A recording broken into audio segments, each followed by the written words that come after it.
नमस्कार दोस्तों, स्वागत है आपका अपने YouTube चैनल वीरेंद्र मलिया क्लासेस में। आज के इस लेक्चर में, या हम यूँ कहें कि आज से हम एक न्यूमेरिकल सीरीज़ इस चैनल में आपको डेली प्रोवाइड कराएंगे, जिसमें आपको फिजिक्स क्लास 11th और 12th चैप्टर वाइज उनके एक्सरसाइज के न्यूमेरिकल्स या पूरी एक्सरसाइज सॉल्व कराई जाएगी।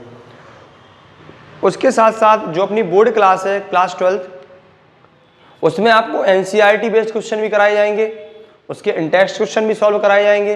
साथ में जो उसके पीवाईक्यूज हैं, जो भी प्रीवियस ईयर क्वेश्चंस आए हैं लास्ट 5 ईयर्स में, उनको भी साथ में हम लेके चलेंगे। तो जैसा कि आप जानते हैं, हमारे साथ प्रॉब्लम क्या होती है कि जैसे फिजिक्स वाले पार्ट में हम थ्योरी तो बहुत बढ़िया कर लेते हैं, लेकिन जहाँ पर वो थ्योरी हमें अप्लाई करनी है, मतलब कि न्यूमेरिकल्स, उन पर हम फंस जाते हैं। न्यूमेरिकल्स हम सॉल्व नहीं कर पाते हैं। तो न्यूमेरिकल्स के लिए देखो, हमें सबसे पहले अप्रोच पता। देखिए, कोई भी न्यूमेरिकल को टैकल करने के लिए हमें 2-3 चीज़ें ध्यान रखनी पड़ती हैं। कोई भी आपको न्यूमेरिकल्स लगाना है तो इंपॉर्टेंट चीज़ें क्या है, देखिए उसके बिहाइंड, उसके पीछे का जो कॉन्सेप्ट है, बिहाइंड द, मतलब सीधे सीधे आप कॉन्सेप्ट समझें। सबसे पहले कॉन्सेप्ट को पकड़ें आप कि किस कॉन्सेप्ट का क्वेश्चन आया हुआ है, कॉन्सेप्ट क्या है इसके पीछे। यदि आप वो नहीं पकड़ पा रहे हैं तो न्यूमेरिकल आप नहीं लगा पाएंगे। दूसरा, आपको क्या करना है, उसमें जो भी फॉर्मूला यूज होने हैं वो आपको पता होना चाहिए। जो भी फॉर्मूला यूज होने हैं वो भी आपको पता होने चाहिए। उसके साथ साथ कुछ हमारे कैलकुलेटिव टूल्स, जैसे कि पावर कैसे ऐड होती हैं, माइक्रो को 10 की पावर -6 क्यों लिखते हैं, सेंटीमीटर को 10 की पावर -2 क्यों लिखते हैं, ये सब हमको डायरेक्टली पता होनी चाहिए। यदि आप ये 3 ही चीजें आप कवर किए हैं, क्या, कॉन्सेप्ट, फॉर्मूला और कैलकुलेटिव टूल्स, तो आप न्यूमेरिकल में कभी भी नहीं फंसेंगे। फिर देखिए, फिर डिपेंड करता है कि न्यूमेरिकल का लेवल क्या है, उस हिसाब से हमें टाइम लगेगा, प्रैक्टिस करनी पड़ेगी। पहली बार में तो कोई सीखता नहीं है ना, धीरे धीरे आपको अपने आप में ग्रो होना पड़ेगा, वो मेहनत करनी पड़ेगी। ठीक है, तो मैं यहाँ आज से आपको इस चैनल में चैप्टर वाइज न्यूमेरिकल प्रोवाइड कराऊंगा। न्यूमेरिकल भी कह दो, या जो भी थ्योरेटिकल एनालिटिकल क्वेश्चन आएंगे वो सब कराऊंगा। बस आपको अपना सपोर्ट बनाए रखना है और इस चैनल को ज़्यादा से ज़्यादा लोगों में शेयर करना है, जिससे सभी लोगों का भला हो सके। तो आइए शुरू करते हैं। तो यहाँ पर मैं ज़्यादा क्वेश्चन लिखूंगा नहीं, आपको अपनी एनसीईआरटी बुक जो है उसको निकाल के रखना है। तो यहाँ पर आज हम स्टार्ट क्या करने वाले हैं, क्लास 12th की चैप्टर फर्स्ट, क्लास 12th जो है फिजिक्स, क्लास 12th फिजिक्स के chapter first, electric charge and field. ठीक है, इसके बारे में हमको करना है, इलेक्ट्रिक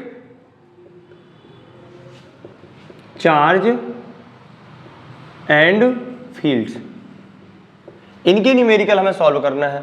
ठीक है, तो आप अपनी बुक में एनसीईआरटी की एक्सरसाइज निकाल लें और उसका पहला क्वेश्चन देखें।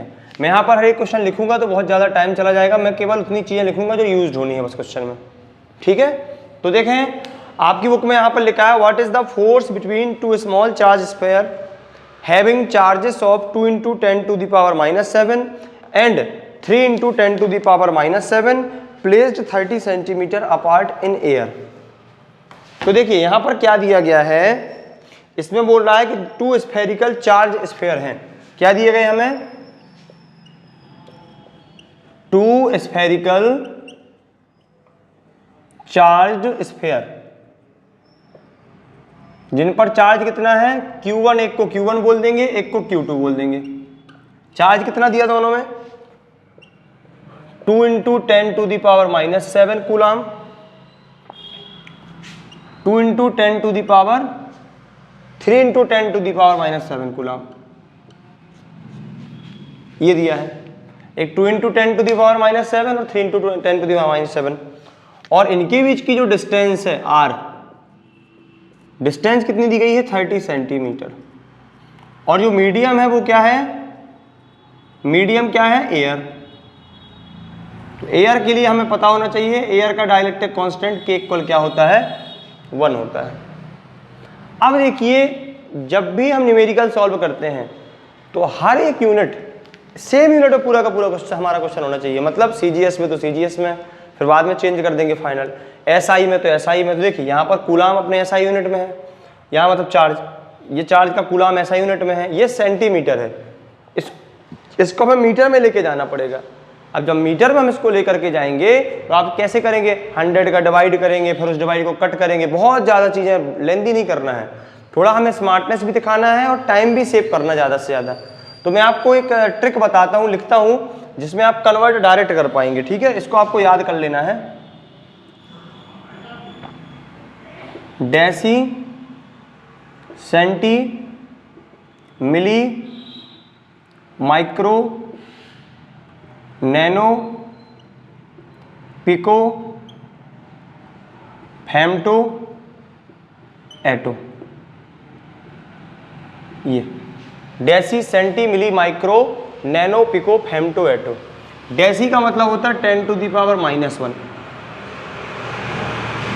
सेंटी का मतलब होता है, ये इक्वल लगा है ये बीच में, सेंटी का मतलब होता है 10 टू दी पावर -2, मिली का मतलब -3, माइक्रो का मतलब -6, नैनो का मतलब -9, पिको का मतलब -12, फेम्टो का मतलब -15 और एटो का मतलब -18। ठीक है, और एक और एक्स्ट्रा में याद रखना हमें एंगस्ट्रॉम, जो A0 होता है इसका मतलब होता है 10 की पावर -10 एंगस्ट्रॉम। अब देखें इससे फायदा क्या होता है। जैसे मान लीजिए हमको डिस्टेंस कितनी दी, 30 सेंटीमीटर, 30 सेंटीमीटर, तो सेंटी मतलब 10 की पावर -2 लगा दो तो आप मीटर में पहुंच जाएंगे। तो क्या लिखेंगे हम, 30 × 10 टू दी पावर -2, कहाँ पहुंच गए डायरेक्ट हम मीटर में। कुछ भी कलाकारी हमको नहीं करनी पड़ी कि मतलब हमको कोई प्रॉब्लम गई ज़्यादा। ठीक है, अब बस अब फोर्स निकालना है तो क्या लगाएंगे, कूलाम्स लॉ। क्या, 1/4 पाई एप्सिलॉन नॉट के Q1 Q2 divided by R²। ठीक है, अब देखें 1/4 पाई एप्सिलॉन नॉट की वैल्यू कितनी होती है, 9 × 10 टू दी पावर 9, के की वैल्यू 1 हो गई, जरूरत ही नहीं रखने की। Q1 कितना है, 2 × 10 टू दी पावर -7, Q2 कितना है, 3 × 10 टू दी पावर -7। R का स्क्वायर लगा है नीचे, तो R स्क्वायर है तो 2 बार 30 को लिख दो और 2 बार आप किसको लिख दो, 2 टाइम्स इसको लिख दें। जस्ट इन्हें सॉल्व कर दो बस। देखें सबसे पहले पावर कलेक्ट करें आप, 9 और 2 को इकट्ठा कर दें और 3, -7 पावर ऐड होगी, -7 -14 और +9, तो -14 + 9 हो जाएगा -5। यहाँ देखें 30 को अलग कर दें, या एक काम करें 30 का 10 और इस 30 का 10 की पावर 2 बन जाएगा, और 10 की पावर -2 पहले से है और एक और -2 है, तो ये तो देखो 10 की पावर -2, 10 की पावर +2, तो एक दूसरे से हट गया 1 आ जाएगा, इनका कोई काम नहीं बचा हमारे पास, ये जाएगा ऊपर सीधा। तो और ये देखें 3 से 3, 3 से 3, 9 कैंसिल, क्या बचा, 2 × 2 = 4 बचा, यहाँ पर एक मिनट, यहाँ 3 था, ये 9, ये 2 और ये 3, हाँ 3 × 2 = 6 बचा यहाँ पर, 10 की पावर -5 और ये ऊपर चला गया 10 की पावर 2। तो आंसर क्या आ गया हमारा, 6 × 10 टू दी पावर -3 न्यूटन। ये निकल आया दोनों चार्जेस के बीच का फोर्स। इसको देख लें आराम से।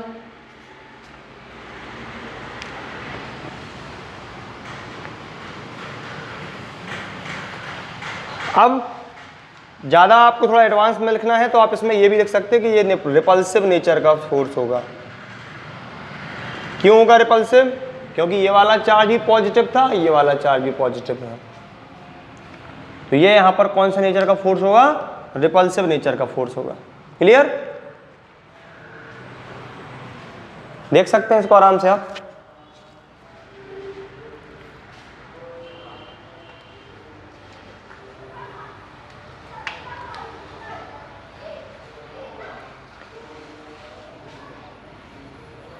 चलिए इसके बाद आते हैं हम सेकंड क्वेश्चन में। आप इसको पॉज करके वीडियो को लिखते जाइएगा।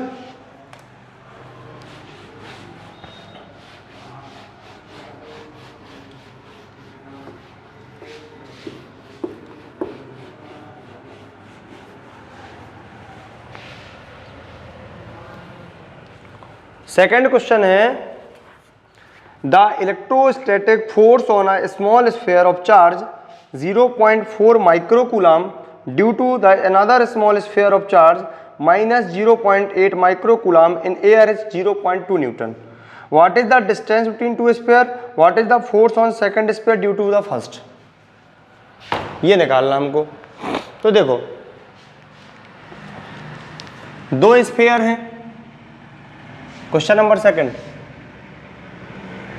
दो स्फीयर हैं, ये स्फीयर मान लो ए मान लिया हमने, ये स्फीयर, एक काम करो, स्फीयर 1 स्फीयर 2 क्या है, एक में चार्ज है 0.4 माइक्रोकूलम, एक में चार्ज है 0.8 माइनस में माइक्रोकूलम। इनके बीच में जो फोर्स लगेगा ये तो हमें पता है, फोर्स ऑफ अट्रैक्शन लगेगा। फोर्स कितना दिया गया है? 0.2 न्यूटन, 0.2 न्यूटन का फोर्स दिया गया है। और मीडियम क्या दिया गया हमको? एयर। मीडियम क्या है? एयर दिया गया है। एयर के लिए के की वैल्यू 1 लेना, मतलब अब हम एयर के लिए रखेंगे ही नहीं के को, क्योंकि के 1 हो जाना है। हमें पहला क्वेश्चन निकालना है आर, यानी डिस्टेंस फाइंड करना है। दूसरा क्वेश्चन है, मतलब दूसरे क्वेश्चन में देखो क्या लिखा है, उसमें लिखा है जो जीरो, मतलब इसमें देखो माइन, इसके कारण इस पर जो फोर्स लग रहा, मतलब ये खींच रहा, ये हमें क्या दिया, इसके ड्यू टू इस पर लग रहा, मतलब 1 पर, देखो 1 पर लग रहा 2 के कारण, मतलब आप ये कह सकते हैं कि हमें क्या दिया गया है, F12, मतलब F12 दिया गया, मतलब ये वाला स्फीयर, इस पर अट्रैक्टिव फोर्स क्या लगा रहा, डायरेक्शन तो उसी तरफ होगी। तो दूसरा फोर्स निकालना है हमको F21, मतलब ये 1 वाला भी इस पर लगाएगा, वो कितना लगाएगा। क्लियर? चले, तो अब हम इसमें क्या करेंगे, सबसे पहले तो कूलॉम्स लॉ है हमारे पास, तो F इक्वल, अब देखिए डायरेक्ट यहाँ पर K लिखा करिए आप, स्मॉल के, ये डायरेक्ट्रिक कांस्टेंट नहीं है, लेकिन डायरेक्ट्रिक कांस्टेंट मतलब कैपिटल के, स्मॉल के का मतलब होता है 1/4 pi epsilon not K Q1 Q2 R square. तो देखें, फोर्स की जगह फोर्स रखा, R की जगह R रखा, R स्क्वायर हो जाएगा। क्लियर? K की जगह उसकी वैल्यू रखी क्या, 9 × 10⁹ फिर Q1 की जगह Q1 की वैल्यू यानी पहला चार्ज 0.4। अब देखिए माइक्रो लगा है, अभी हमने बताया था deci centi milli micro, micro मतलब 10⁻⁻6। फिर Q2 लिखा, अब यहाँ पर मैग्नीट्यूड बस ले रहे हैं तो माइनस रहने दो, माइनस नेचर के लिए लगा है, 10⁻⁻6। अब हमें R निकालना है, तो R स्क्वायर को यहाँ ले जाओ, इनको यहाँ ले आओ,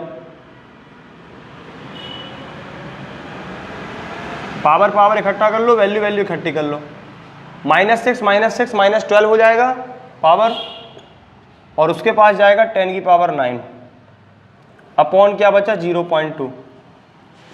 अब देखो सबसे पहले तो आप पॉइंट को गायब करें। देखो पॉइंट का रूल्स क्या होता है, जब कभी पॉइंट हटाना है तो पॉइंट के बाद जितने भी डिजिट हैं उन पर आप 10 की नेगेटिव पावर लगा दो, तो पॉइंट हट जाएगा, बगल में 10 की नेगेटिव पावर आप लगा दो बस। कैसे देखें, जैसे 9 × ये 4 के साथ क्या कर दो, 10⁻⁻1, क्योंकि पॉइंट के बाद एक डिजिट है, 8 के साथ 10⁻⁻1, ये हो जाएगा -3 सॉल्व होके, 2 के साथ 10⁻⁻1, ऐसे कर दो तो पॉइंट कैंसिल हो गए। थोड़ा स्मार्ट अप्रोच लगानी पड़ेगी, हम 12th क्लास में आ गए हैं। इसको कट कर दें। अब देखिए यहाँ चल रहा है भैया R स्क्वायर, एक इसको कट कर लो, और भी कट कर लो, 2 4 जा, ठीक है। और थोड़ा सॉल्व कर दें भैया, 9 × 4 × 4 और 10⁻⁻4। अब R जो आएगा वो इसका रूट लग जाएगा, 9 × 4 × 4 × 10⁻⁻4। अब जिनके पेयर बन रहे हैं बाहर ले आओ, 9 3 बन के बाहर आएगा, 4 4 का पेयर बन रहा तो 4 बन के बाहर आएगा, 10⁻⁻4 का मतलब 10 की 2 बार 10 की, इसको क्या लिख सकते हैं आप, 10⁻2 10⁻2, तो एक बार 10⁻2 बाहर आ जाएगा, तो 3 4 जा 12 × 10⁻2 मीटर। बाकी वैसे लिखना हो तो 0.12 मीटर आ गया, ये R निकल आई। क्लियर? देखें इसको, 0.12 मीटर को और आप क्या लिख सकते हैं, 12 सेंटीमीटर। थोड़ा देखिए, हमने बताया ना आपको, मान लो कॉन्सेप्ट भी क्लियर है, सब कुछ क्लियर है, फॉर्मूला क्लियर है, यदि आपका कैलकुलेशन बहुत ज़्यादा वीक है कि आप इसको मल्टी कर रहे हैं, पॉइंट से और पॉइंट बढ़ा रहे हैं, पॉइंट से और पॉइंट बढ़ा रहे हैं, तो समस्या बनती जाएगी। कैलकुलेशन आपको स्मार्ट तरीके से करनी है, कम से कम लाइनों में आंसर लाना है, तब आप पेपर में क्वेश्चन पूरे के पूरे क्वेश्चन टैकल कर पाएंगे, अदरवाइज आप पेपर ही सॉल्व नहीं कर पाएंगे पूरा। ठीक है, मैं स्कूल के पेपर की बात कर रहा हूँ, बाकी जेईई वगैरह जो भी आपके नीट टीचर में तो स्पीड और भी ज़्यादा चाहिए पड़ेगी आपको। अब ये हमारा आर आ गया, मतलब पहला आंसर आ गया। सेकंड आंसर क्या पूछा था उसने? सेकंड लॉजिकली है, सेकंड में सॉल्व नहीं करना है हमको। ये बताएं यदि हम यही सॉल्व कर दें पूरा, यही आर ले लें, यही चार्ज ले लें, यही डिस्टेंस सब कुछ ले लें, तो वही फोर्स नहीं आएगा जिस पे निकालेंगे। तो भैया यहाँ पर जितना F12 होगा, मतलब जितना 2 चार्ज पहले, मतलब सेकंड चार्ज फर्स्ट पर लगाएगा, उतना ही फर्स्ट चार्ज सेकंड पर लगाएगा। मतलब F12 जो F21 है हमारा, वो उतना ही आएगा 0.2 न्यूटन। बस डायरेक्शन अपोजिट हो जाएगी, ये इस पर लगाएगा तो इस तरफ लगाएगा, ये हमारा जो F21 निकलेगा इस तरफ निकलेगा। क्लियर? दूसरे वाले का आंसर है इक्वल चार्ज लगाएगा, 0.2 न्यूटन ही आंसर होगा। चलिए इसके बाद थर्ड क्वेश्चन में आते हैं हम। Check the ratio of K E square upon G M E M P is dimensionless. इसको आपको डायमेंशन लेस चेक करना है। ठीक है, इसको आपको क्या चेक करना है? डायमेंशन लेस चेक करना है। मतलब पूरा का पूरा सॉल्व। इसके साथ क्या पूछा और उसने? Look at the table of physical quantity constant and determine the value of ratio. फिर इसकी आप वैल्यू भी पूरा कैलकुलेट करिए, इसके साथ साथ पूरी वैल्यू भी निकालने को कह रहा वो। तो अब देखें भैया इसमें आया क्या क्या है, उन सब की वैल्यू विथ यूनिट आपको याद होनी चाहिए। देखें आया क्या क्या है? के ई स्क्वायर अपॉन जी, स्मॉल के है, डायरेक्ट कांस्टेंट नहीं है, वो वाला है 1/4 पाई एप्सिलॉन बटा K E square upon G M E M P. अब इसमें देखो कौन वैल्यू है क्या? ये जो k है ये वो यहां वाला है। देखो F बराबर k Q1 Q2 upon are square. तो इसकी यूनिट क्या हो जाएगी? देखो k की वैल्यू कितनी होती है? 9 × 10⁻⁹। ये न्यूटन, ये r इस तरफ जाएगा तो मीटर स्क्वायर, और q का कूलाम, इस q का कूलाम वो अपॉन में आएगा तो कूलाम स्क्वायर। फिर इसके बाद क्या आया? e क्या है? चार्ज ऑन 1 इलेक्ट्रॉन, तो 1.6 10⁻⁻19 कूलाम। फिर क्या आया? g क्या है? Gravitational constant 1.67 10⁻11। ये हो जाएगा, अरे 6.67 सॉरी 6.67 10⁻11। अब सुनो इसकी वैल्यू कैसे निकालते हैं? F बराबर जी m1 m2 upon are square. इसका कैसे निकलेगा? देखो यूनिट g निकालना है तो ये इस तरफ जाएगा न्यूटन मीटर स्क्वायर, और ये m1 का किलोग्राम m2 का किलोग्राम अपॉन में आएगा तो किलोग्राम स्क्वायर। इसके बाद क्या आया? me मतलब है mass of electron 9.1 10⁻31 kg। mp क्या है? मास ऑफ प्रोटॉन, इसकी वैल्यू कितनी आएगी? 1.67 10⁻27 kg। ये सबकी वैल्यू विद यूनिट आपको एग्जैक्ट याद होनी चाहिए, तभी आप ये क्वेश्चन सॉल्व कर पाएंगे। ठीक है, चलिए अब क्या करते हैं हम, इनको रखते हैं उस फॉर्मूले में। कौन सा जो आपको कांस्टेंट दिया गया क्या? अरे इसको साफ क्यों कर दिया हमने भैया? हाँ, इसका आपको दिया गया के E upon G M E M P. एक मिनट थोड़ा चेक कर लूँ क्या दिया था? के ई स्क्वायर तो नहीं था, के ई स्क्वायर था। हाँ, अब इन सब की देखो वैल्यू रखते हैं हम। वैल्यू रखते वक्त हमें कैलकुलेट भी करना है, कह रहा है इनकी कैलकुलेट भी करो आंसर।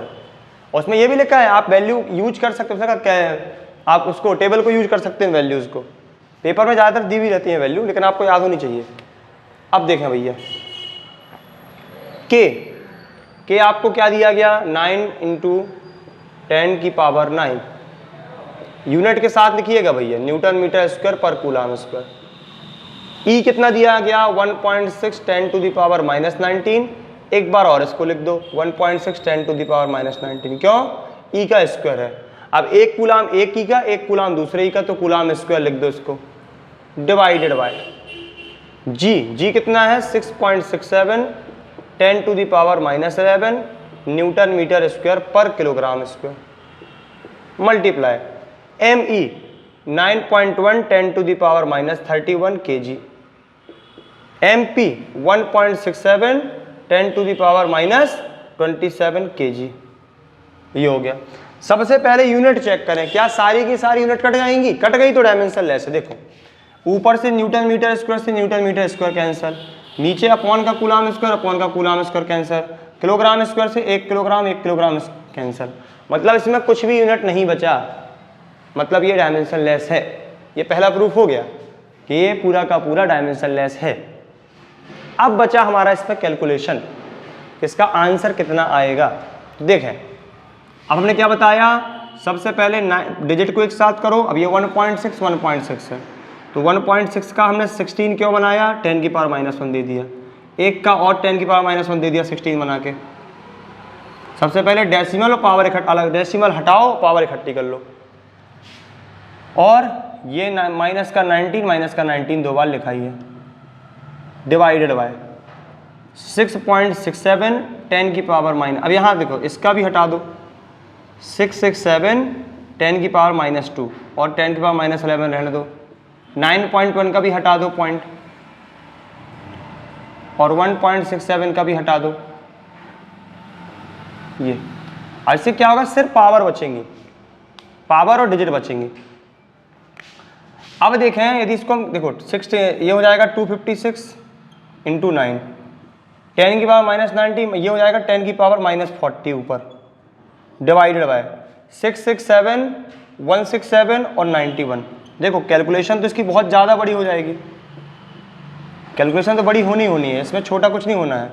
-2 27 -27 -2 21 28 40 वो 30 और 30 41 हो जाएगा। अब ये ऊपर जाएगी तो पावर का खेल तो ख़त्म है, पावर का पूरा खेल ख़त्म है। अब हमें सॉल्व करना इतनी वैल्यू को, ये अब इतनी वैल्यू देखो पेपर में एक आपको क्या याद रखना, यदि ये आपके साथ प्रॉब्लम बन गई, मान लो आपको ये सॉल्व करना है, यदि इस वैल्यू को कैसे भी करके सॉल्व करना हमें, तो फिर इसकी वैल्यू आपको एग्जैक्ट याद कर लेना ज़्यादा अच्छा रहेगा। ठीक है, इस वैल्यू को याद करना ज़्यादा अच्छा रहेगा। एक बार थोड़ा कैलकुलेशन चेक कर लें कहीं गड़बड़ तो नहीं हुआ है, क्या है बहुत बड़ी वैल्यू है तो हो जाता कभी कभी। के की वैल्यू क्या ये रख दी मैंने, ई की वैल्यू रख दी, एक बार और ई की वैल्यू रख दी मैंने, जी की वैल्यू रख दी, एम पी रख दिया, ये रख दिया। हाँ ये देखें यहाँ जो 31 है ये मैंने 1 कर दिया, इसका 31 माइनस गायब कर दिया मैंने। देखो मैं इतना होशियार हूँ, इसी को हटा दिया, मतलब 10⁻⁻31 और भी आ गई, और भी कुछ गड़बड़ हो सकता है, देखें अभी। ठीक है, एम ई को रखा, मास ऑफ इसको रख दिया, ठीक है, एम पी को रखा। अब इसका देखें 10⁻⁻2 इसका नहीं लिया मैंने, हटाने का पॉइंट, तो मतलब 10⁻33 हो जाएगा। ठीक है, चलिए कोई एक काम करिएगा आप इसको, इसमें क्या करना आपको, ये जो वैल्यू है पूरी मैंने इसको रख दिया है, पूरा फ्रेम तैयार कर दिया, आप इसको कैलकुलेट कर लीजिएगा। यदि आपको फिर भी प्रॉब्लम जाती है तो आप कमेंट करिएगा, तो मैं इस क्वेश्चन के लिए अलग से एक छोटा सा लेक्चर 2 से 4 मिनट का डाल करके पूरा कैलकुलेशन इसका समझा दूंगा। यदि हम इसको यहाँ पर डिवाइड करेंगे तो थोड़ा सा टाइम ज़्यादा ले लेगा। बाकी आपका इसका जो फाइनल आंसर आएगा आप क्रॉस चेक करिएगा, 2.287 10⁻39 आना है, इसको आप चेक कर लीजिएगा। ठीक है, चलिए इसके बाद अगला क्वेश्चन देखें।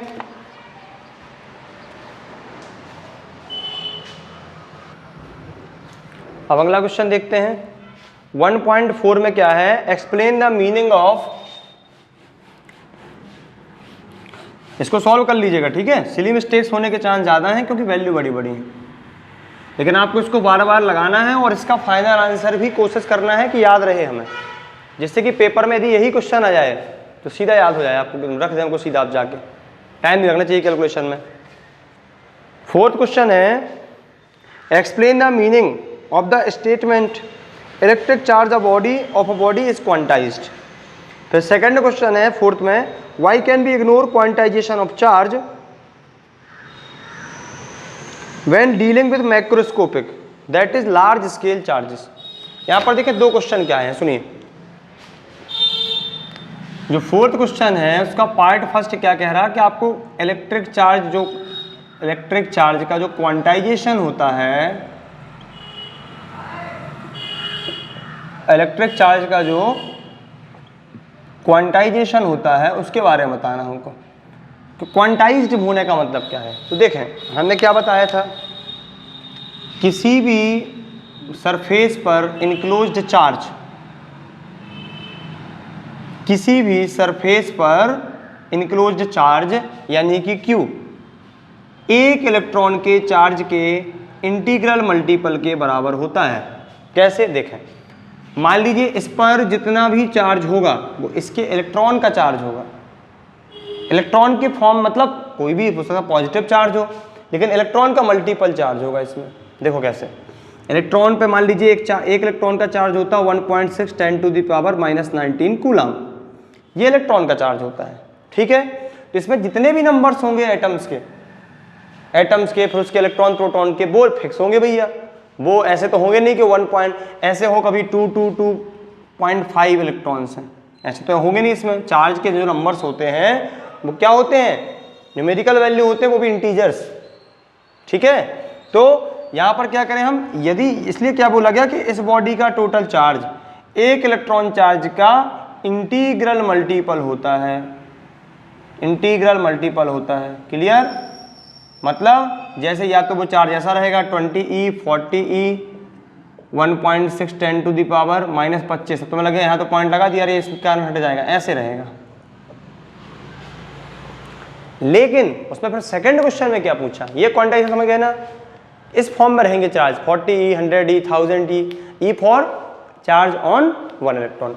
अब इसका बी क्वेश्चन जो बोला गया, इसमें बी वाले पार्ट में बोला गया कि आप मैक्रोस्कोपिक लेवल पर, मैक्रोस्कोपिक लेवल मतलब लार्ज स्केल में आप चार्ज का क्वांटाइजेशन इग्नोर क्यों कर सकते हैं, चार्ज का जो क्वांटाइजेशन है वो इग्नोर कैसे कर सकते हैं। तो आप ये देखें भैया, लार्ज स्केल का मतलब जैसे मैंने ये वाली वैल्यू लिखी इतनी बड़ी। अब आप ये बताएं जैसे किसी भी बॉडी में इतने इलेक्ट्रॉन हैं, मान लीजिए 2 × 10⁵ इलेक्ट्रॉन है। अब इसकी वैल्यू के रिस्पेक्ट में चार्ज ऑन 1 इलेक्ट्रॉन तो बहुत ज़्यादा है, तो हम ये मान सकते हैं कि एक होल चार्ज ट्रांसफर हो रहा है, छोटे छोटे चार्ज के बंडल ट्रांसफर नहीं हो रहे हैं, चार्ज के छोटे छोटे बंडल पैकेट ट्रांसफर नहीं हो रहे हैं, एक होल चार्ज कंटिन्यूसली उस सरफेस से ट्रांसफर दूसरे सरफेस में हो रहा है। इसलिए मैक्रोस्कोपिक लेवल पर क्या कर सकते हैं, चार्ज के क्वांटाइजेशन को इग्नोर कर सकते हैं। आई बात समझ में? क्लियर? कैसे लिख सकते हैं तो हम कि लार्ज स्केल में क्या होता है हम इग्नोर कर सकते हैं, क्योंकि n जो होता है n इज वेरी लार्ज और e is very small compare to n। e is very small compare to n के कंपेयर में e बहुत छोटा होता है और n बहुत ज़्यादा होता है। तो large bundle of charge transfer होते हैं, ना कि छोटे छोटे पैकेट। क्लियर? कंटिन्यूसली इसमें ट्रांसफर होते रहते हैं। मतलब हम लार्ज स्केल में थोड़ी मानते कि थोड़ा चार्ज गया फिर थोड़ा चार्ज गया फिर थोड़ा चार्ज गया, ट्रांसफर पूरा चलता है कंटिन्यूसली। क्लियर? चलें इसके बाद क्वेश्चन 5 देखें। क्वेश्चन 5 भी थोड़ा थ्योरेटिकल है ये दोनों क्वेश्चन। अब ये क्वेश्चन 2 मार्क्स में हमसे पूछ ले जाते हैं। प्रॉब्लम क्या होती है कि हम इसको थोड़ा ज़्यादा आसान मान के स्किप कर ले जाते हैं कि हाँ यार ये मेरे को क्यों पढ़ना है। और प्रॉब्लम क्या हो, जब यही क्वेश्चन बोर्ड पेपर में आता है तो हम वहाँ पर इसका प्रॉपर आंसर लिख नहीं पाते हैं, फिर रोते हैं कि हमसे बना नहीं है। ठीक है, मार्क्स कहाँ कट गया मेरा। 5th क्वेश्चन देखें। 5th में when a glass rod is rubbed with a silk cloth, जब ग्लास रॉड को सिल्क क्लॉथ पर रब्ड किया जाता है, जब glass rod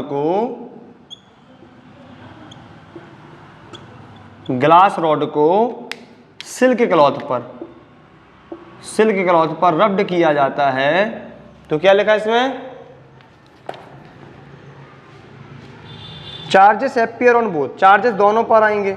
a similar phenomenon in observed with many other pairs of the bodies, explain how this observation is consistent with the law of conservation of charge. आपको ये बताना है, इसने ये बोला कि जब ग्लास रॉड को सिल्क रॉड के साथ क्या किया जाता है, सिल्क रॉड सॉरी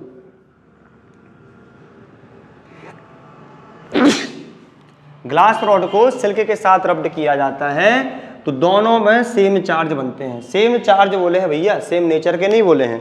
तो ग्लास रॉड पर क्या होता है देखें भैया, जब रब्ड कराएंगे तो ग्लास रॉड पर उतने ही अमाउंट के पॉजिटिव चार्ज बन जाएंगे जितने अमाउंट के सिल्क क्लॉथ पर नेगेटिव चार्ज बनेंगे।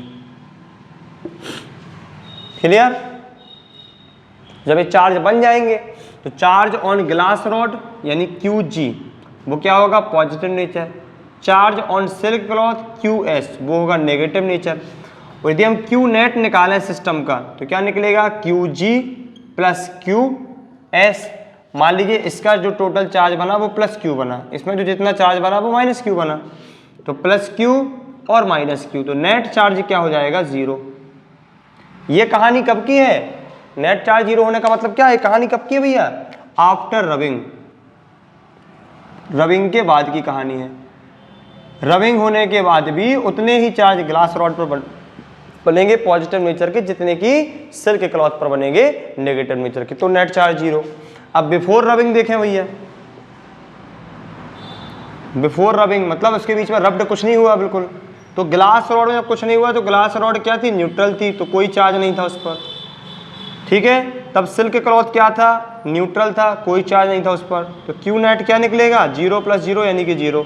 तो आप देख लें नेट चार्ज रबिंग के पहले और नेट चार्ज रबिंग के बाद क्या है, बराबर है, इक्वल है दोनों की वैल्यू। इसका मतलब क्या, charge is said to be conserved. क्या कह सकते हैं हम, charge is said to be conserved. Charge क्या है हमारा, कंजर्व्ड है। और जब चार्ज कंजर्व्ड है तो एक कंजर्वेशन ऑफ लॉज को फॉलो करता है, कंजर्वेशन ऑफ चार्ज। क्लियर? ये आप बढ़िया लिखाएंगे, थोड़ा थ्योरी ऐड कर देंगे, मजा आ जाएगा टीचर को। चले इसके बाद देखें 6th क्वेश्चन, नोट करते जाइएगा आप इसको, मैं इसका PDF भी डलवा दूंगा इसमें। ठीक है, इसका जो हैंड रिटन PDF है वो मैं आपको इसमें इसी के डिस्क्रिप्शन में डलवा दूंगा। बस आपको जैसा भी आपका एक्सपीरियंस रहे आप मेरे को कमेंट बॉक्स में ज़रूर सजेस्ट करें, जो भी इसमें सुधार होना हो, जो भी हो आपको लगे, और आपको क्या उसमें और भी कंटेंट चाहिए, क्या चीज़ें चाहिए, आप सब मुझे कमेंट बॉक्स पर करें, जिससे कि मैं और भी ज़्यादा मोटिवेट होकर और भी ज़्यादा कंटेंट डिलीवर कंटिन्यूसली कराता रहूँ। ठीक है, चलिए क्वेश्चन 6 देखें। 6th क्वेश्चन है, 6 को आप इंपॉर्टेंट लगा लीजिएगा पेपर के पर्पज से। ठीक है, 4 point charges QA QB QC QD, 4 charges में लिख लूँ, are arrange located at the corner of square of ABCD of side 10 centimetre. तो देखें ये मैंने स्क्वायर बना लिया,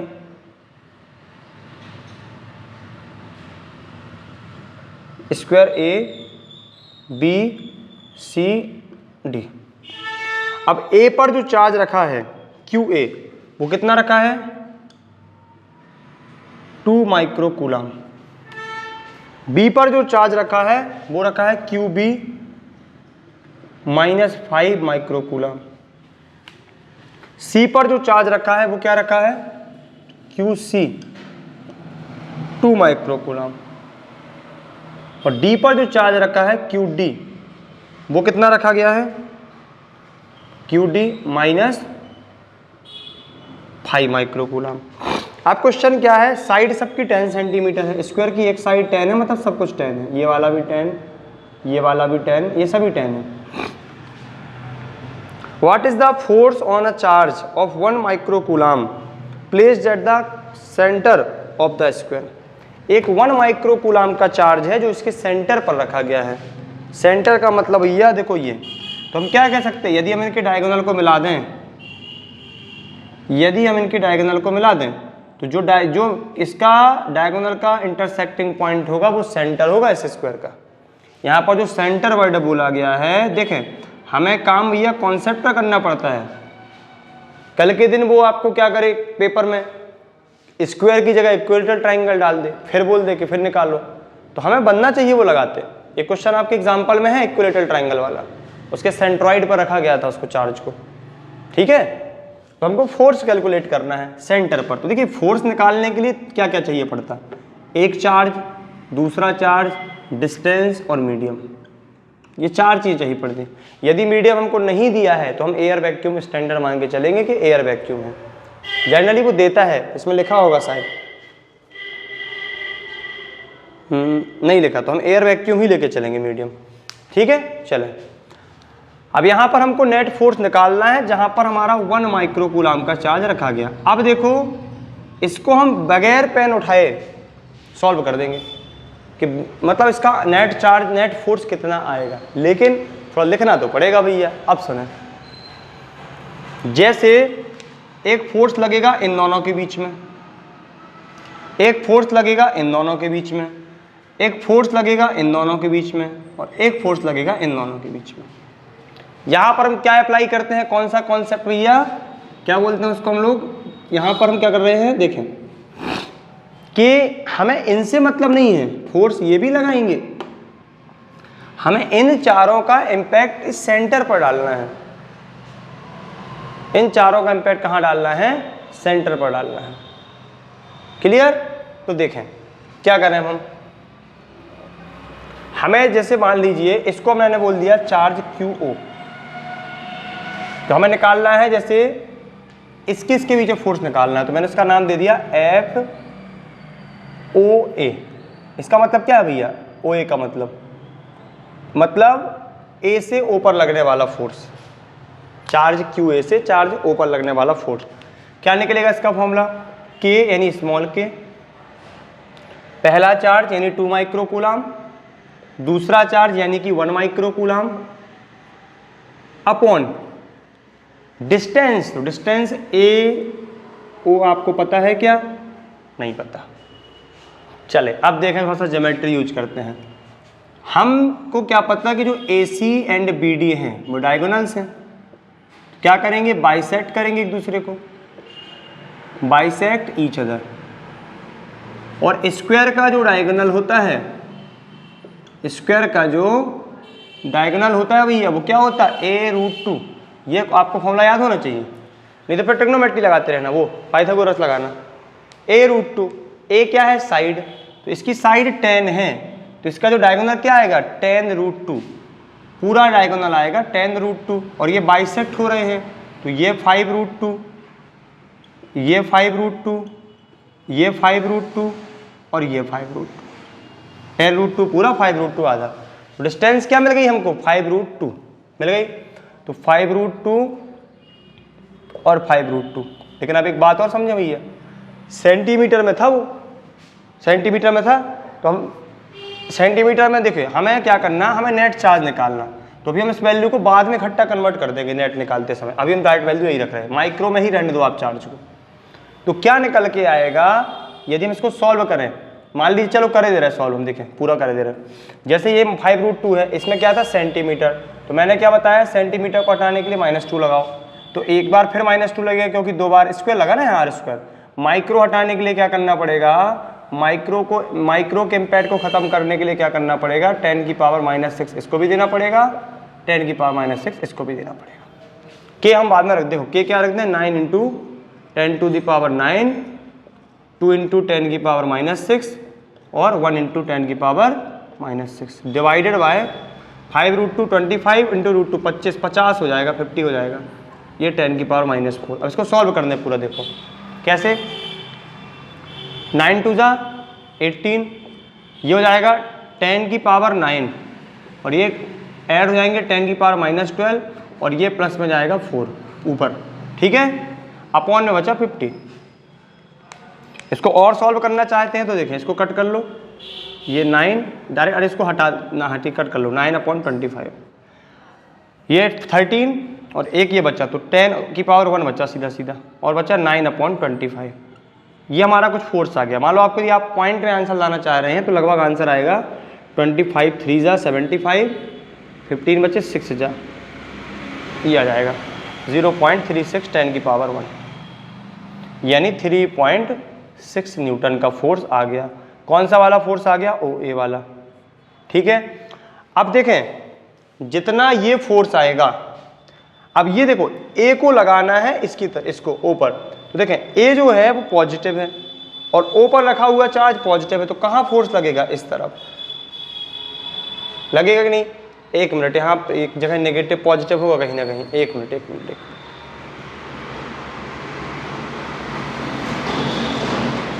सही है। चले अब देखें इसके बाद, अब इस वाली वैल्यू को आप देखें, इस वाली वैल्यू को देखें तो सेम कैलकुलेशन आएगा, बिल्कुल देख लीजिए। यहाँ का चार्ज, वैल्यू, डिस्टेंस सब कुछ सेम है, तो जो एफ ओ सी आएगा वो वही आएगा पूरा 3.6 न्यूटन। ये किस तरफ होगा? इस तरफ होगा। इसकी जो डायरेक्शन होगी वो कैसी होगी? अलोंग ए ओ। इसकी डायरेक्शन कैसी होगी? अलोंग सी ओ। ये सी इसको ओ को पुश करेगा नीचे की तरफ। ठीक है, अब देखें इसके बाद यदि हम पूरा कैलकुलेट कर लें, इस वाले को किसी एक को कैलकुलेट कर लें। अब देखें इतना कैलकुलेशन हमें नहीं करना है, मैंने एक आपको सॉल्व करके बता दिया है, चारों फोर्स आपको निकालने नहीं है। देखें इनका जो फिर मैंने फोर्स लगाया, ये पूरा सॉल्व करके दिखा दिया, आप सिमिलरली करके मांगी लिख देंगे। इसका निकाला, दोनों की वैल्यू सेम आएगी। अब इसको नोटिस करें आप, किसको? ओ और डी के बीच में जो फोर्स लगेगा, मतलब डी लगाएगा ओ पर, तो इस फोर्स को देखें। और आप इसको देखें ओ बी वाले को, बी लगाएगा ओ पर। ये बताइए भैया, ये वाला चार्ज और ये वाला चार्ज, बीच की डिस्टेंस, ठीक है, ये वाला चार्ज और बीच की डिस्टेंस सब कुछ सेम है, मीडियम सेम है, तो दोनों फोर्स बराबर आएंगे। अब ये नेगेटिव है तो इसको क्या करेगा? अट्रैक्ट करेगा अपनी तरफ। ये भी नेगेटिव है तो ये अट्रैक्ट करेगा इसको अपनी तरफ। जब ये खींचेगा उतने ही फोर्स है जितने की ये, तो इन दोनों का जो नेट आएगा वो 0 आएगा। ये क्या कर रहा? ये इसको यूं धक्का दे रहा है, इस तरफ पुश कर रहा, रिपल्स कर रहा, ये इसको रिपल कर रहा है इस तरफ। तो जब यूं रिपल करेंगे बराबर पावर से किसी बॉडी को, तो भी कोई भी नेट फोर्स नहीं आएगा। जैसे कि मान लीजिए मैं इस मार्कर को ऐसे रिपल कर रहा हूँ दोनों साइड से, और एक बार दोनों साइड से बराबर खींच रहा हूँ, इस पर नेट फोर्स क्या रहेगा? 0। तो हम इसको डायरेक्टली क्या कह सकते हैं कि जो नेट फोर्स ओ पर लगेगा वो टोटल क्या रहेगा? 0 न्यूटन का फोर्स अप्लाई होगा। ठीक है, अब यदि यही क्वेश्चन MCQ वगैरह में डाल दे, छोटे नंबर में डाल दे, तो आप इसको डायरेक्टली सॉल्व करके लिख देंगे। ये थोड़ा 3 से 4 नंबर, 3 नंबर, 4 नंबर, 5, 3 से 5 नंबर मान लो डाल दे, 5 में आ जाए क्वेश्चन, तो आप बढ़िया इसको निकाल के इसको सिमिलरली लिख देंगे, किसी एक को निकाल के इसमें सिमिलरली लिख के फिर सॉल्व करेंगे।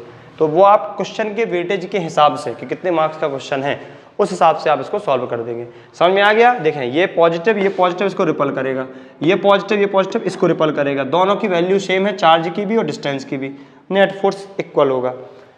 ये माइनस इस पॉजिटिव को अट्रैक्ट करेगा, ये माइनस इस पॉजिटिव को अट्रैक्ट करेगा, दोनों बराबर से खींचेंगे क्योंकि इक्वल चार्ज और इक्वल डिस्टेंस है, तो नेट चार्ज जो होगा वो 0 हो जाएगा। बस रट्टा नहीं मान लेना कि हर जगह नेट चार्ज 0 कर दो, कहीं भी आपसे पूछे कि नेट चार्ज बताओ, सबका तो 0 हो जाएगा, ऐसा नहीं।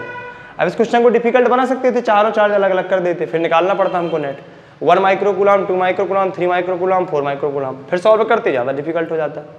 तो हमें क्वेश्चन के कंसेप्ट पर ध्यान देना है, ना कि क्वेश्चन को रट्टा मारना है।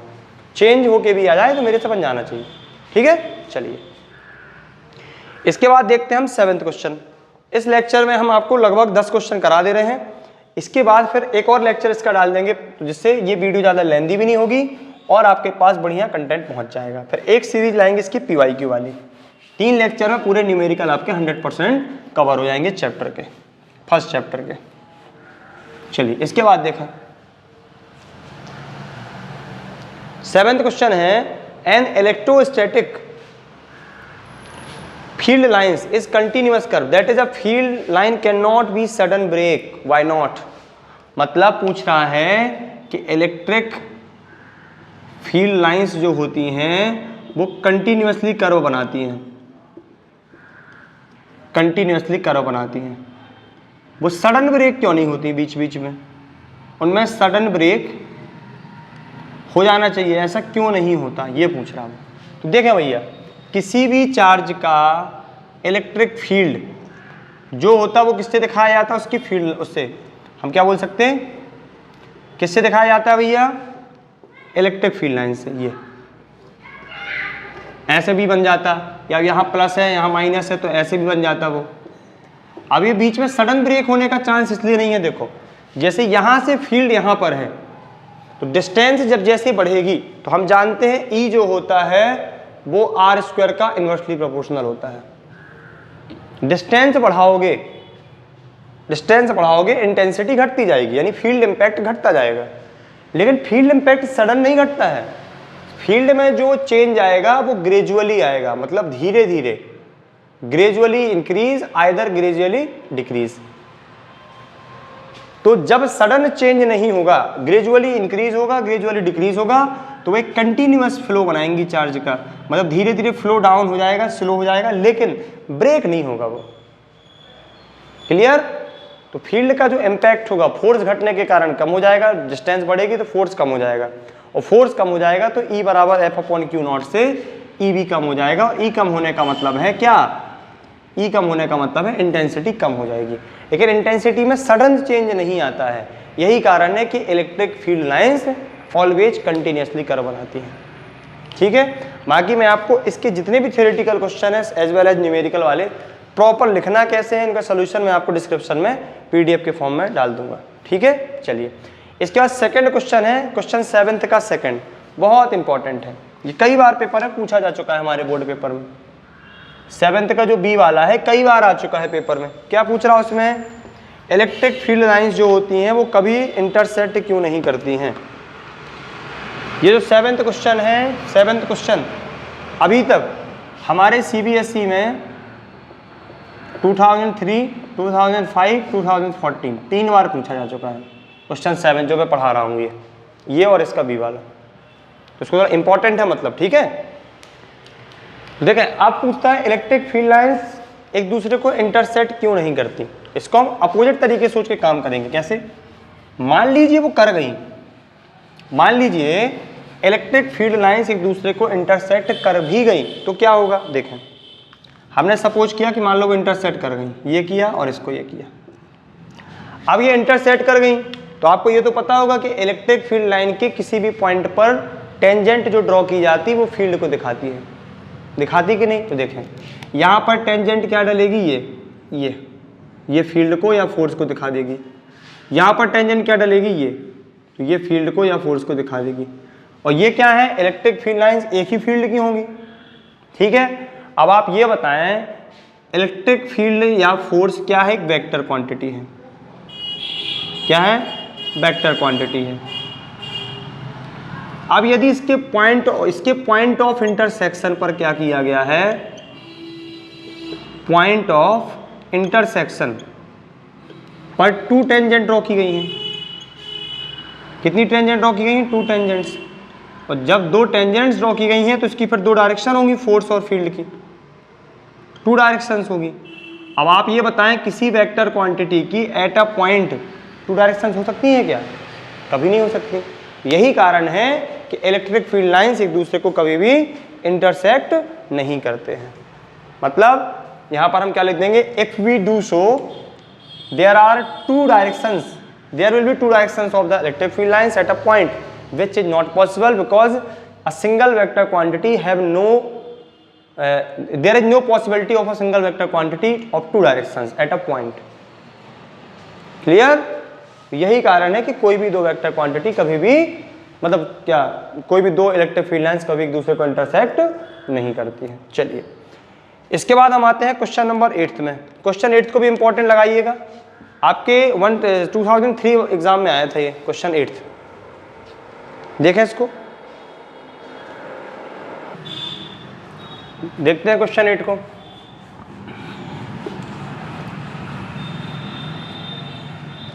क्वेश्चन 8 में क्या हो रहा है, 2 point charges QA and QB are located 20 centimetre apart in vacuum.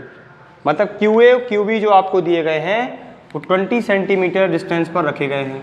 ये QA है, ये QB है।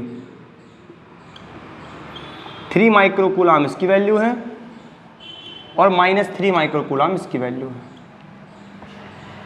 यही लिखा ना इसमें, हाँ 20 सेंटीमीटर अपार्ट है, मतलब इनके बीच का जो डिस्टेंस है वो 20 सेंटीमीटर है। कन्वर्ट हम बाद में कर लेंगे इसको centimetre to metre.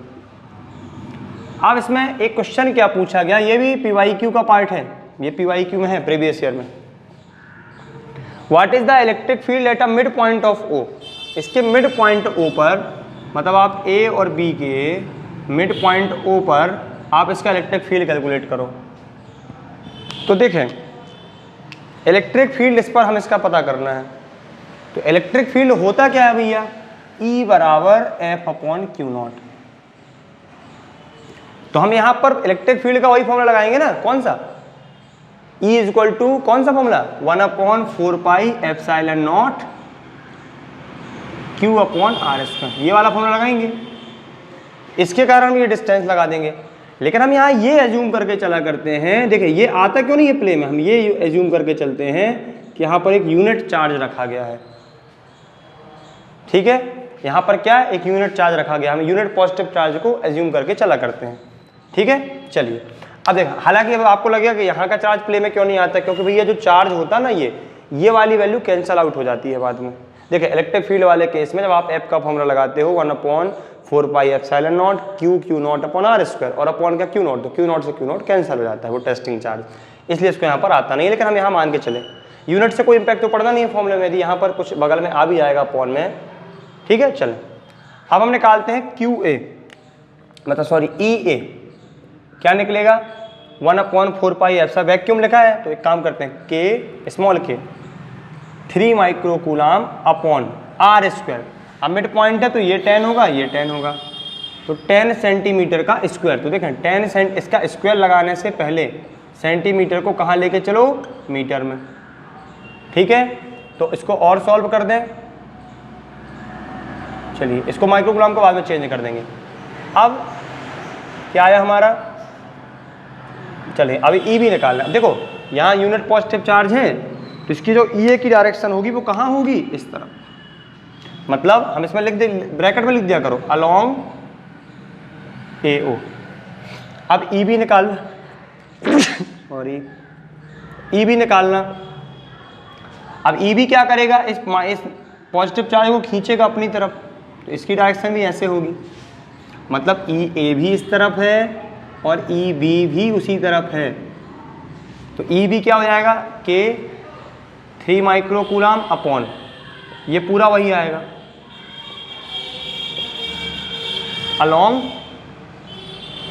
Along OB।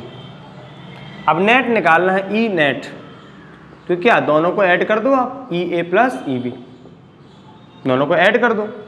दोनों को ऐड करेंगे तो आंसर क्या आ जाएगा, वैल्यू रख दो इनकी, बस ये जो ऊपर से वैल्यू निकाली इनको ऐड आप रख दो, तो इनका जो आंसर आएगा क्या, इसको देखो इसमें K कॉमन है तो K बाहर ले लो, 3 माइक्रो कूलाम दोनों में कॉमन है। ठीक, ये पूरा सेम ही तो आ रहा है, एक काम करें 2 लगा दें, बस मल्टी में 2 लगा दें बस, दोनों देखो इसको ऐड करेंगे तो पूरा वही आ जाएगा, ये 10 की पावर -1 हो जाएगा का स्क्वायर। अब सॉल्व कर दें, देखो 2 × 9 × 10 की पावर 9 3, माइक्रो को हटाने के लिए क्या कर दिया -6 अपॉन 10 की पावर -2। अब इसको सॉल्व कर दें जस्ट बस, 9 3 जा 27, 27 2 जा 54, 10 की पावर +3 और ये ऊपर जाएगा ये, तो 5 54 10 की पावर 5। अब क्या है, E है तो न्यूटन पर कूलाम। ये क्या निकल आई, इंटेंसिटी निकल आई, देख सकते हैं आप इसको, इंटेंसिटी निकल आई हमारी। स्टैंडर्ड फॉर्म में लिखना है तो क्या हो जाएगा 5.4 10 की पावर 6 न्यूटन कूलाम, ये आपके एनसीईआरटी में दिया होगा। ये पहला आंसर हमारा आ गया। यूनिट भैया ध्यान से लगाना। अब सेकंड क्वेश्चन उसने क्या बोला है, फर्स्ट का बी वाला क्या बोला है, देखें इसका बी, सॉरी इसका अपने 8th वाले का, if negative test charge of magnitude 1.5 × 10 की power -9 is placed at this point. मतलब यदि यहाँ पर हम एक चार्ज रख दें 1.5 10 की पावर -9 कूलाम का, यही लिखा ना, वैल्यू चेक कर लूँ मैं एक बार, हाँ, तो इसका फोर्स बताओ आप, कितना फोर्स इस पर फील होगा। तो आप ये बताएं, हमने यहाँ पर क्या निकाला था, हम टेस्टिंग चार्ज को क्या मान के चले थे, टेस्टिंग चार्ज को मान के चले थे पहले यूनिट। तो यदि हमारा यूनिट चार्ज टेस्टिंग है, या हमारा सॉरी टेस्टिंग चार्ज यूनिट है, मतलब क्यू नॉट क्या है हमारा 1, यहाँ से क्या निकल के आएगा E बराबर F। मतलब हमने क्या निकाला, हमने यहाँ पर इंटेंसिटी निकाला या आप उसी को फोर्स कह दो, तो हमने फोर्स भी निकाला। क्यों, देखें ना आप ध्यान से भैया, यहाँ क्या होता है, फॉर्मूला क्या होता है फोर्स का, चार्ज 1 चार्ज 2 अपॉन डिस्टेंस का स्क्वायर। चार्ज 1 ये था, चार्ज 2 1 था, तो ये हम आपसे कहते हैं कि दोनों के बीच का फोर्स निकालो तो यही आंसर आता, नेट फोर्स भी यही आता। तो मतलब आपने इंटेंसिटी के साथ साथ फोर्स भी कैलकुलेट कर लिया, तो आपने एफ नेट निकाल लिया। एफ नेट निकाल दिया किस पर, यूनिट चार्ज पर। अब आपको किस चार्ज पर निकालना, इतने पर। तो भैया जब 1 चार्ज पर वैल्यू इतनी है, 1 चार्ज पर वैल्यू इतनी है, तो इतने चार्ज पर क्या होगी, इसका मल्टी और कर दीजिए आप, इसका मल्टी और कर दीजिए इसमें, तो आपको क्या निकल आएगा, इसका नेट चार्ज निकल आएगा। बस अब देखें, सबसे पहले पॉइंट हटाने की टेक्निक बताई हमने आपको, पॉइंट कैसे हटाना है। ये दोनों ऐड हो जाएंगी, -3, इसका पॉइंट हटाओ तो क्या बचेगा हमारे पास, 15, इसको 15 4 जा 60, 15 5 जा 75 और 6 81, और 10 की पावर -1 -2 -5, यहाँ पर पॉइंट लाना तो 2 और पॉजिटिव कर दो, तो 8.1 10 की पावर -3 न्यूटन। ये हमारा नेट फोर्स निकल आएगा। मैं इसको चेक कर दूं आंसर को, ये, और फोर्स जो हमारा होगा वो फोर्स हमारा कैसे हो जाएगा, इसकी डायरेक्शन आप बताएं कैसे होगा। तो नेट फोर्स लगेगा, देखें जब ये नेगेटिव चार्ज है, ये नेगेटिव, तो ये नेगेटिव इसको रिपल करेगा, ये नेगेटिव इस पॉजिटिव से अट्रैक्ट होगा, तो फोर्स की जो डायरेक्शन होगी वो क्या होगी, अलोंग AO। डायरेक्शन जरूर बताना क्योंकि वेक्टर क्वांटिटी है। क्लियर। तो यहाँ पर आपने क्या, हमने क्या बता दिया, ये थोड़ा कॉन्सेप्ट लगाना भैया ध्यान से कि आप इसको इंटेंसिटी को मैंने फोर्स में यूज कैसे कर दिया डायरेक्ट। जब भी कहीं चार्ज ना दिया हो तो आप उसको यूनिट मान सकते हैं, यूनिट मतलब 1 की सबके साथ सेटल हो जाता है। तो यहाँ पर हमने आपको क्या कर दिया, आपके 8 क्वेश्चन इसमें NCERT के एक्सरसाइज चैप्टर 1 के कंप्लीट हो गए हैं। अब हम कोशिश करेंगे नेक्स्ट लेक्चर में कि पूरे के पूरे क्वेश्चन, लगभग 23 क्वेश्चन है, तो पूरे के पूरे सॉल्व किए जा सकें। यदि नहीं होते हैं तो इसको हम 3 पार्ट में डिवाइड कर देंगे, इसलिए जिससे कि आपको ये लेक्चर बोरिंग नहीं लगेगा। मैं आपको 4 से 5 घंटे का लेक्चर यदि बना कर रख दूँगा न्यूमेरिकल में, तो आप उसका ड्यूरेशन देख कर ही उसको लगे यार बहुत ज़्यादा लेंथी है, इसको नहीं पढ़ना, इससे अच्छा कुछ और पढ़ लो। ठीक है, छोटे छोटे पार्ट में, 1-1 घंटे के पार्ट में मैं आपको जितने भी जल्दी हो सकेगा ये पूरे के पूरे न्यूमेरिकल्स चैप्टर वाइज आपको वीडियो में अपलोड, इस चैनल में अपलोड कराते जाएंगे। तो आई थिंक आपको लेक्चर बहुत ज़्यादा काम आएगा, बहुत अच्छा लगा होगा। यदि आपको लेक्चर अच्छा लगा हो तो चैनल को सब्सक्राइब, वीडियो को अपने दोस्तों में शेयर और लाइक ज़रूर करें। धन्यवाद, और अपना रिव्यू ज़रूर दें कमेंट बॉक्स में। धन्यवाद।